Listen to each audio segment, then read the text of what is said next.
Hello everyone and welcome to the second video of the lesson.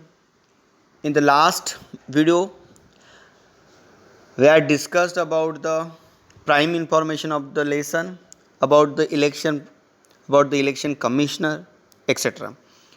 In this new video we are going to discuss about the function of the elections commission. Election commission के functions, उसके क्या काम होते, उनके काम करने का तरीका क्या होता है, ये सारी चीज़ों का हम लोगों को इस नए वीडियो में डिस्कस करना है.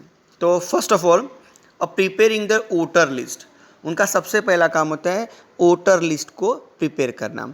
अब आप सभी को पता है कि इंडिया की पॉपुलेशन मोर देन 130 करोड़ के ऊपर हमारी ये पॉपुलेशन है, मगर सभी के सभी वोटर्स नहीं हैं.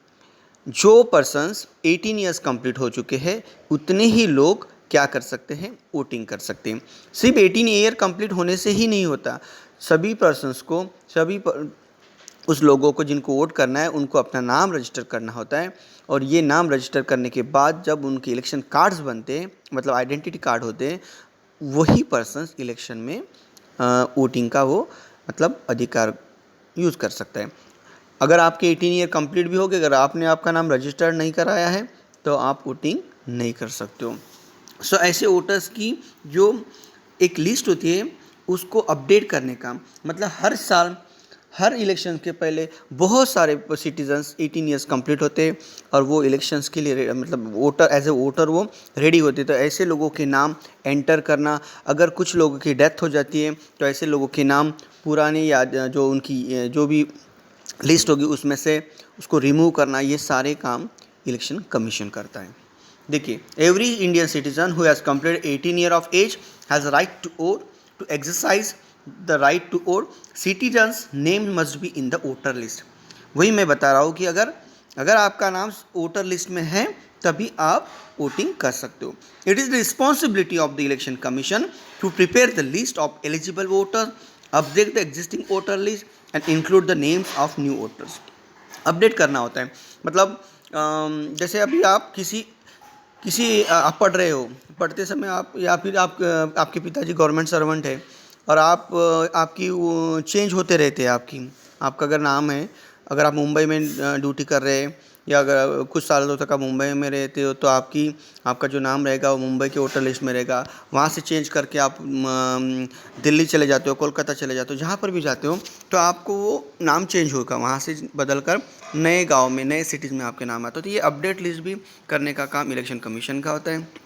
उसके अलावा जो नए वोटर्स है उनको इंक्लूड करने का भी काम इलेक्शन कमीशन का होता है. Then election commission has the authority to issue the identity card to the voters को उनकी खुद के आइडेंटिटी कार्ड्स भी इलेक्शन कमीशन क्या करते हैं, इशू करते हैं. This is the work of the election commission, preparing the voter list. उसके बाद है decide the time table and the programme of the election. अब इतनी बड़ी कंट्री है, इतने बड़े कंट्री में एक ही दिन में एक ही साथ पूरा का पूरा इलेक्शन तो हम लोग ले नहीं सकते. तो ऐसे समय पर उसका पूरा टाइम टेबल सेटअप लगाते हैं इलेक्शन कमीशन कि किस समय पर किस स्टेट में किस तारीख को ये इलेक्शन होने चाहिए. सारा का सारा टाइम टेबल वो डिसाइड करते हैं. इस वजह से मैन पावर भी यूज़ में आएगा, कहीं पर हड़बड़ी नहीं होगी, इलेक्शन अच्छी तरीके से कंप्लीट हो सकते हैं. इसलिए इलेक्शन कमिश्नर इस तरीके का टाइम टेबल सेटअप करते हैं. To conduct the election is entirely the responsibility of the election commission. The election commission decide when the conduct election and how many stages to hold the election is every state. अभी आपको पता होगा कि बिहार में अभी already election चल रहे हैं और बिहार के इलेक्शंस अभी उसके थर्ड स्टेज में अभी इलेक्शंस हैं. मतलब एक ही दिन में पूरा बिहार स्टेट में इलेक्शंस कवर नहीं कर रहे हो, वो स्टेप बाय स्टेप कर रहे हैं. इसके पीछे का रीज़न अभी कोविड-19 की जो परिस्थिति है उसको देखते हुए पूरे राज्य में एक साथ इलेक्शन ना होते उसको हिस्सों में लिया जा रहा है. तो इस तरीके के सारे अधिकार इलेक्शन कमीशन के पास होते हैं. Then scrutiny of the application of the candidates. जो कैंडिडेट्स को एज ए मतलब इलेक्शन में खड़ा रहना होता है तो ऐसे कैंडिडेट्स के नाम इलेक्शन फॉर्म फिलअप करने के बाद उसको छानने का, सॉर्ट आउट करने का भी काम इलेक्शन कमीशन करते हैं। After the election dates are declared, every political party select the candidates to contest the election. हर एक पॉलिटिकल पार्टी अपने उम्मीदवार जिसको हम कहते हैं उसको उनके नाम इलेक्शन कमीशनर के पास भेजते हैं कि इस साल हमारी पार्टी से ये पर्सन वोटिंग के लिए खड़ा रहने वाला है इलेक्शन के लिए। Some candidates contest the election independently without the support of any political party. कुछ कैंडिडेट्स जो किसी भी पॉलिटिकल पार्टी से बिलोंग नहीं करते बट उनको इलेक्शंस अगर लड़ना है तो वो खुद के नाम क्या कर सकते, अप्लाई कर सकते इलेक्शन कमीशन के पास कि भाई मुझे भी इलेक्शन में खड़ा होना है। Candidates of the political party as well as the independent candidate have to fill up the application which include the information about their own self.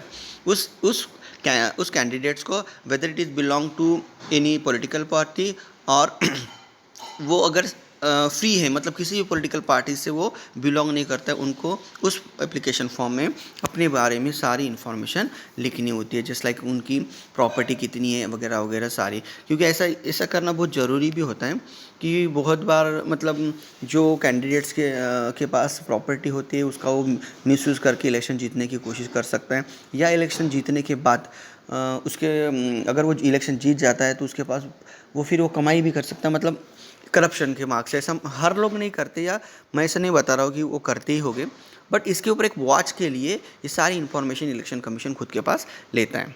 अगर सपोज़ इलेक्शन के पहले किसी उस कैंडिडेट के पास अगर 1 करोड़ की प्रॉपर्टी है और 5 इयर्स के टर्म के बाद अगर अचानक से वो 50 करोड़ 60 करोड़ हो जाती है तो इसका मतलब कहीं ना कुछ घपला हो सकता है।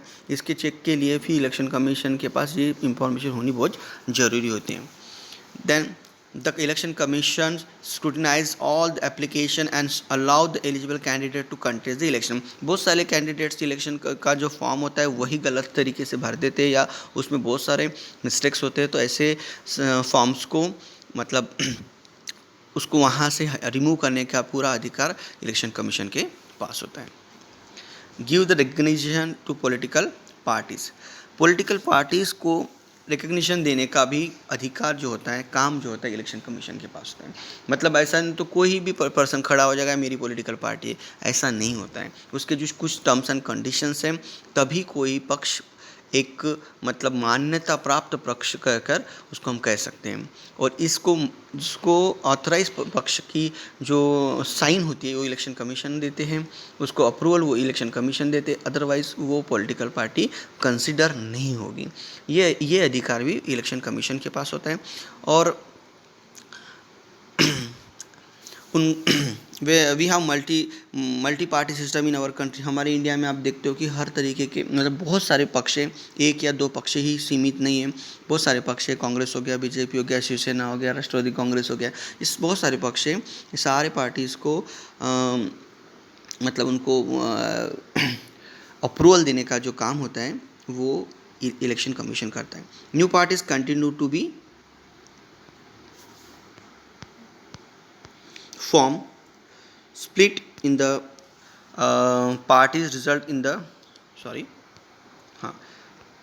कुछ बार नए पार्टीज बनते हैं, मतलब नई पार्टियां बनती है। कुछ split in the parties result in the formation of new party, कि कुछ पार्टियां नए से बनती है बट कुछ पार्टियां जो बनी है, जैसे लाइक अभी मनसे देखिए, महाराष्ट्र नवनिर्माण सेना, ये शिवसेना से अलग होकर बनी हुई पार्टी है। देन राष्ट्रवादी कांग्रेस जिसे हम कहते हैं, ये कांग्रेस में थे पहले, देन शरद पवार जी ने स्प्लिट होकर नई पार्टी बनाई। So is all political parties are required to be recognise the election commission. ये सारी पार्टीज़ को इलेक्शन कमीशन के द्वारा ही उसकी अप्रूवल दी जाती है। Election commission also has a right to derecognise any political party. अगर कोई पॉलिटिकल पार्टी गलत तरीके से इलेक्शंस को जीतने का तरीका यूज़ करती है तो ऐसे पार्टीज़ को डी रिकग्नाइज करने का अधिकार भी इलेक्शन कमीशन उनको होता है। Election commission has also allotted election symbols to the political party. Election commission को और एक अधिकार होता है, जो पॉलिटिकल पार्टीज़ होती हैं उनके जो सिंबल्स होते हैं, जैसे लाइक हम जैसे लोटस हो गया, बीजेपी का लोटस है, ये उन्होंने खुद से डिसाइड नहीं किया है, इलेक्शन कमीशन ने उनको अलॉट किया है। इस तरीके से उनके सिंबल्स देने का काम भी इलेक्शन कमीशन करते हैं। Then the fifth point is there to resolve any disputes relating to elections. Election में अगर बाय चांस कोई गलती हो जाती है या उस इलेक्शन में कुछ अनफेयर होता है और उस अनफेयर से अगर डिसाइड वो अगर साबित हो जाता है कि ये कैंडिडेट्स ने गलत तरीके से इलेक्शन जीता है, तो ऐसे डिस्प्यूट्स को सॉल्व करने का भी अधिकार इलेक्शन कमीशन के पास होता है। देखिए थोड़ा इसको डिटेल में देखते हैं। The election commission has the responsibility of resolving any disputes that may arise regarding election accordingly to declare any candidates as a disqualify और conduct re election in a particular constituency is the responsibility of the election commission. देखिए किसी भी constituency में, जैसे मैंने अभी ऊपर बताया कि गलत तरीके से, अनफेयर तरीके से अगर इलेक्शन हो जाते, मतलब गुंडों का यूज़ करके दबाव में लाकर इलेक्शंस होते हैं और कोई कैंडिडेट जीत जाता है, और अगर ऐसी बात वहाँ पर प्रूफ होती है, तो ये उस जगह की इलेक्शन को या उस कैंडिडेट को डिस्क्वालीफाई करके डबल इलेक्शन लेने का अधिकार इस इलेक्शन कमीशन के पास होता है। इसके अलावा अगर कोई कैंडिडेट जीत जाता है और अनफॉर्चुनेटली उसकी किसी दुर्घटना में या मौत हो जाती है, तो वो जगह रिक्त होती है। ऐसे कंडीशंस में अगर डबल से वहाँ पे इलेक्शन लेने का काम पड़े, तो ऐसे कंडीशंस में इलेक्शन लेने का अधिकार भी इलेक्शन कमीशन को होता है। So this are the some facts about the election commission या उनके फंक्शंस है ये। उसके बाद है government has to observe the code of conduct declare by the election commission. देखिए इलेक्शन कमीशन के द्वारा कुछ कोड ऑफ कंडक्ट दिए जाते हैं, मतलब उसको हम लोग आचार संहिता कहते हैं। इसका मीनिंग क्या होता है, अगर इलेक्शन की डेट डिक्लेयर हो जाती है और जो रूलिंग पार्टीज़ है, उस रूलिंग पार्टीज़ को ऐसे समय पर कहीं पर भी नया काम, उनके कोई पॉलिसीज़ को वो रन नहीं कर सकते, किसी जगह बिल्डिंग का वो उद्घाटन नहीं कर सकते, नए बिल्डिंग को अप्रूवल नहीं दे सकते। ये सारी चीज़ों को उनको क्या करना होता है, फॉलो करना होता है। Then who is the superior, the government or the election commission? Election के ड्यूरेशन में गवर्नमेंट या इलेक्शन कमीशन सुपीरियर होता है, ये क्वेश्चन पूछा गया है, तो मैं बताऊंगा आपको इसमें गवर्नमेंट सुपीरियर नहीं होती है। ऐसे ड्यूरिंग द इलेक्शन सुपीरियर जो होते हैं वो इलेक्शन कमीशन होता है। उनको सारे अधिकार होते हैं, वो किसी को भी उस समय ऑर्डर दे सकते हैं, किसी को भी वो कोई भी किसी भी तरीके का वो काम दे सकते हैं इलेक्शन के ड्यूरेशन में। So election commission is superior during the election. ये चीज़ आपको ध्यान रखनी है। कुछ चीज़ें यहाँ पे देख लेते हैं। which two conditions among the following is violation of code of conduct? देखिए यहाँ पे 4 पॉइंट्स दिए हैं, उसमें से आपको आइडेंटिफाई करना है कि 2 कंडीशन जो कोड ऑफ कंडक्ट के खिलाफ है, मतलब जो आचार संहिता इलेक्शन कमीशन ने दी है उसके खिलाफ जाकर हम लोग ये काम नहीं कर सकते। पहला देखिए, the candidate distribute items of the house hold use. अगर कोई कैंडिडेट इलेक्शंस में खड़ा है और इलेक्शन के कैंपेन के दौरान वो किसी भी लोगों को किसी भी तरीके की मतलब हाउस होल्ड चीज़ें नहीं बांट सकता है। मतलब आप इलेक्शन में खड़े हो और आप घर घर जा रहे हो, पैसे बांट रहे हो, घर की चीज़ें बांट रहे हो कि मुझे वोट दो, दिस इज़ द रॉन्ग, मतलब ये कोड ऑफ कंडक्ट के खिलाफ है। दूसरा, promise made to resolve the water problem if elected. हाँ, आप ये बता सकते हो अगर आप मुझे चुन के दोगे तो आपके जो पानी की समस्या है मैं सॉल्व करूँगा, ऐसे प्रॉमिसेस आप कर सकते हो। To go from door to door to meet the voters and request them to vote. हाँ, ये भी आप कर सकते हो। अगर आप आप कैंडिडेट हो और आप डोर टू डोर विजिट कर सकते हो, लोगों से मिल सकते हो, उनको अपील कर सकते हो, रिक्वेस्ट कर सकते हो वोटिंग के लिए। Then 4th point, to appeal on the basis of caste and religion to get support. हाँ, ये गलत है, आपके जाति धर्म के नाम पर आप वोटिंग मांग नहीं सकते। तो पहला और जो 4th पॉइंट है ये कोड ऑफ कंडक्ट के टोटली खिलाफ है। Which of this rules would you include in the code of conduct? तो ये 1st and 4th।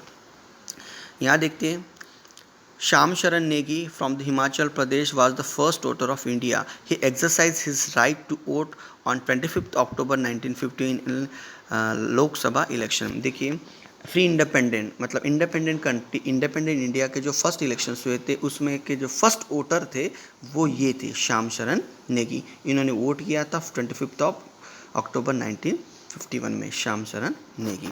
सो हम यहाँ रुकते हैं और नेक्स्ट वीडियो में हम देखेंगे process of elections. Till then, bye bye everyone.